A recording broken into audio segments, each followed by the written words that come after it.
Hello everyone, this is Twinkle here and welcome back to this platform. और आज हम कुछ फैक्टफुल नॉलेज गेन करने वाले हैं। किसके बारे में? फोर्स, टाइप ऑफ फोर्स और इफेक्ट ऑफ फोर्स के बारे में। तो चलिए देखते हैं फोर्स क्या है।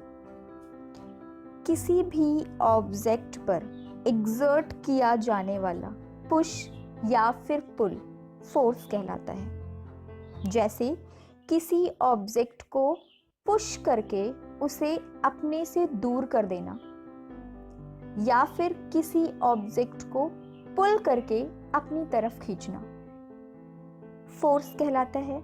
और यहाँ पे कुछ वर्क हम ऐसा देखते हैं जो पुश और पुल दोनों का कॉम्बिनेशन होता है। जैसे जब हम गिटार को प्ले करते हैं तो उसके स्ट्रिंग को हम पुश और पुल करते हैं। जब फ्लोर पर हम किसी स्क्रबर से स्क्रब करते हैं तो उस स्क्रबर को पुश और पुल करते हैं। लकड़ी को काटते समय उस टूल को पुश और पुल करते हैं। और बोट को चलाते समय उस डंडे को भी हम पुश और पुल करते हैं। तो ऐसे फोर्स क्या है?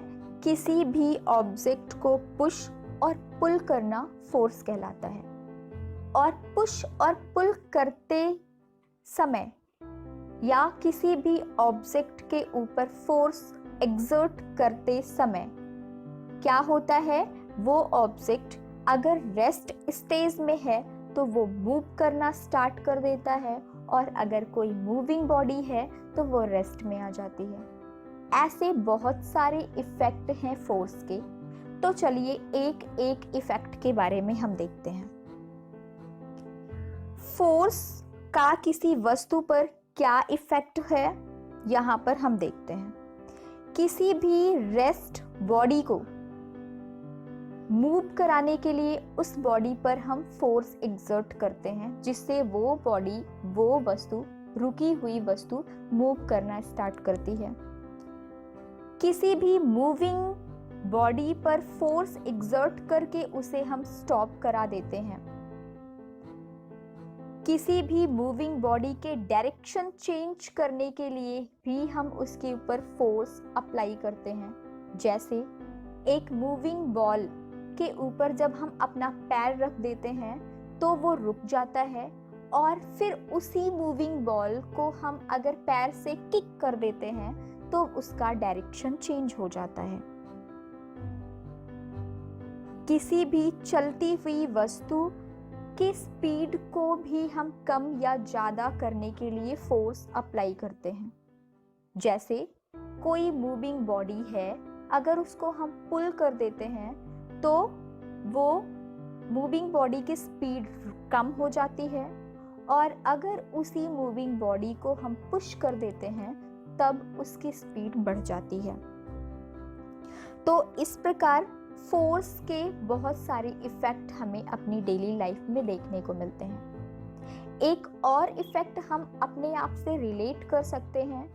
जब हम किसी डो यानी कि फ्लोर के डो को, आटे के डो को हम अपने हाथों से अलग अलग शेप देते हैं, या फिर बेलन से उसे बेल करके गोल रोटी का शेप देते हैं, तो इस प्रकार किसी भी वस्तु के आकार को भी परिवर्तन करने का काम फोर्स करता है। और अब हम देखते हैं टाइप्स क्या होते हैं फोर्स के। फोर्स के कितने टाइप्स होते हैं? तो हम यहाँ पे देख रहे हैं फोर्स के कई सारे टाइप हैं। जैसे पहला हम देख रहे हैं ग्रेविटेशनल फोर्स। ग्रेविटेशनल फोर्स को देने का काम, यानी ग्रेविटेशनल फोर्स का नाम दिया था आइजैक न्यूटन ने। न्यूटन एक बार एक सेब के पेड़ के नीचे बैठ करके कुछ काम कर रहे थे, तभी अचानक से एक सेब आकर के गिरा। उन्हें सेब को देख करके ये आश्चर्य हुआ कि ये सेब नीचे ही क्यों आया, ये ऊपर भी तो जा सकता था।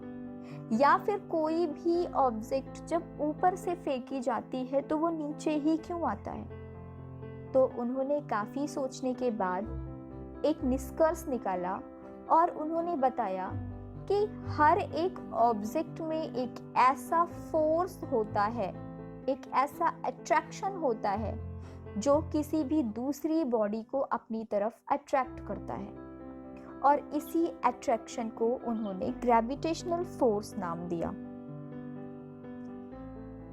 नेक्स्ट आते हैं इलेक्ट्रिकल फोर्स।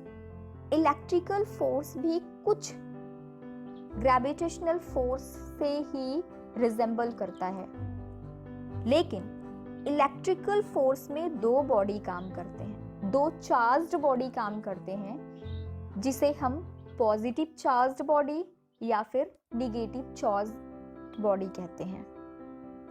और इन बॉडी के बीच में जो फोर्स है वो अट्रैक्टिव या फिर रिपल्सिव इंटरैक्शन का काम करता है। यानी कि दो चार्ज्ड बॉडी अगर सेम बॉडी है, यानी कि अगर दो पॉजिटिव चार्ज्ड बॉडी या फिर दो निगेटिव चार्ज्ड बॉडी हैं, तो वो उनके बीच जो इंटरैक्शन है वो रिपल्सिव होगा, वो एक दूसरे से दूर जाएंगे। और अगर दो अपोजिट चार्ज्ड बॉडी है, एक पॉजिटिव और एक निगेटिव, तो इनके बीच जो इंटरैक्शन होगा वो अट्रैक्टिव होगा, वो एक दूसरे के पास आएंगे और इस प्रकार एक फील्ड बनता है जिसे इलेक्ट्रिकल फील्ड कहते हैं। नेक्स्ट है मैकेनिकल फोर्स।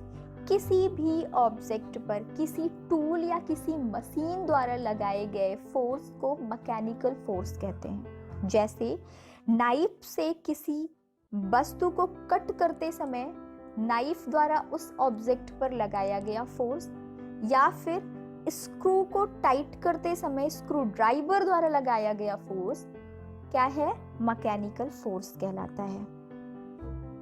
अब आते हैं नेक्स्ट, फ्रिक्शनल फोर्स।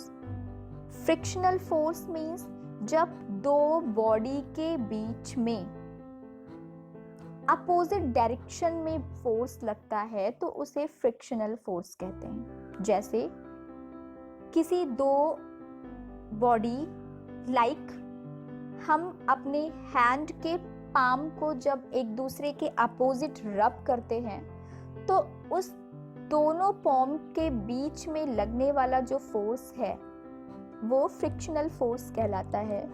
और फ्रिक्शनल फोर्स के कारण ही हमारे रब करने के बाद हमारे हाथ जो हैं वो गर्म हो जाते हैं। फ्रिक्शनल फोर्स के एडवांटेज भी हैं और डिसएडवांटेज भी हैं। फ्रिक्शनल फोर्स के एडवांटेज क्या क्या यूजफुल है फ्रिक्शनल फोर्स के, तो फ्रिक्शनल फोर्स की वजह से ही हम चल सकते हैं, किसी भी व्हीकल्स को ड्राइव कर सकते हैं, दरवाजे को खोल कर या बंद कर सकते हैं, टैप को ऑन या ऑफ कर सकते हैं, स्क्रू को या फिर नेल्स को हम ड्राइव कर सकते हैं। ये सारे वर्क करने के लिए फ्रिक्शनल फोर्स बहुत ही इम्पोर्टेंट होता है। और फ्रिक्शनल फोर्स के कुछ डिसएडवांटेज भी हैं, जैसे फ्रिक्शनल फोर्स की वजह से ही हमारे शूज के सोल टियर हो जाते हैं, हमारे पैर के तलवे कट जाते हैं, व्हीकल्स के व्हील कट जाते हैं, और ऐसे बहुत से मशीन्स हैं जो फ्रिक्शन फोर्स की वजह से ही हीट हो जाते हैं और हीट होने की वजह से फ्यूल वेस्ट होता है। अब आते हैं नेक्स्ट फोर्स, बियॉन्ड फोर्स। जब किसी ऑब्जेक्ट को किसी वाटर बॉडी के ऊपर रखते हैं तो वाटर बॉडी द्वारा लगाया गया अपवर्ड डायरेक्शन में जो फोर्स होता है वो बियॉन्ड फोर्स कहलाता है। और ये अपवर्ड डायरेक्शन में वाटर बॉडी द्वारा लगाया गया फोर्स ही डिपेंड करता है कि वो ऑब्जेक्ट वाटर बॉडी में फ्लोट करेगा या फिर शिंक कर जाएगा। अगर उस ऑब्जेक्ट का वेट वाटर सरफेस द्वारा लगाए गए अपवर्ड डायरेक्शन के अपोजिट फोर्स से कम है तो वो ऑब्जेक्ट वाटर में फ्लोट करेगा। और अगर उस ऑब्जेक्ट का वेट वाटर सरफेस के बियॉन्ड फोर्स से ज़्यादा है तो वो ऑब्जेक्ट वाटर में शिंक कर जाएगा। नेक्स्ट आते हैं मैग्नेटिक फोर्स। किसी भी मैग्नेट द्वारा किसी ऑब्जेक्ट पर लगाया गया फोर्स मैग्नेटिक फोर्स कहलाता है। इसमें भी दो चीजें काम करती हैं, एक अट्रैक्शन और एक रिपल्शन। मैग्नेट के दो पोल होते हैं, एक साउथ पोल और एक नॉर्थ पोल। जब दो सेम टाइप के पोल्स एक दूसरे के सामने आते हैं तो वो रिपील कर जाते हैं, एक दूसरे से दूर हो जाते हैं। और जब दो अपोजिट टाइप के पोल्स एक दूसरे के सामने आते हैं तो वो अट्रैक्टिव होकर के एक दूसरे में चिपक जाते हैं। और जिस ऑब्जेक्ट पर ये मैग्नेटिक फोर्स एक्सर्ट होता है उस ऑब्जेक्ट को मैग्नेटिक मटेरियल्स कहते हैं, जैसे आयरन। तो ये थे हमारे टॉपिक फोर्स और effect of force on object और टाइप्स ऑफ फोर्स। मिलते हैं नेक्स्ट वीडियो में नेक्स्ट टॉपिक के साथ में। तब तक के लिए मुस्कुराते रहिए। Have a nice day.